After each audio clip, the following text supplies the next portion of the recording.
Var et les Alpes-Maritimes. Selon Météo France, les inondations sur l'Est varois et l'Ouest des Alpes-Maritimes vont continuer à s'aggraver. 900 pompiers déjà mobilisés dans le Var. Sur le terrain, des renforts venus des Bouches-du-Rhône et du Vaucluse. Les secours tentent toujours de retrouver un homme de 77 ans désorienté. Il s'est approché d'un cours d'eau à Saint-Antonin-du-Var la nuit dernière. 5 autres départements du sud-est de la France sont en vigilance orange. Une vague violette à Paris. Des dizaines de milliers de manifestants dans les rues de la capitale contre les violences faites aux femmes. Depuis le début de l'année, 137 tués par leurs compagnons ou ex-conjoints. Des rassemblements partout en France aujourd'hui, à Perpignan, Châteauroux, Rennes, Montpellier et des dizaines donc de milliers de manifestants à Paris.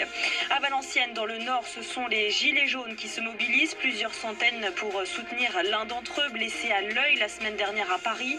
Cet homme de 41 ans est présent. Il dénonce des violences policières. Il doit prononcer un plaidoyer contre les armes nucléaires. Le pape François au Japon. Le souverain pontife doit prendre la parole depuis Nagasaki et Hiroshima, deux villes martyrs de la bombe atomique il y a 74 ans. Plus de 210 000 morts. La deuxième journée de Coupe d'Europe de rugby, le Stade Toulousain s'impose 32-17 face aux Irlandais du Connacht. Dans moins de 5 minutes, Lyon reçoit le Leinster et à 18h30, le Racing 92 est en Irlande face au Munster. France Info. Et tout est plus clair.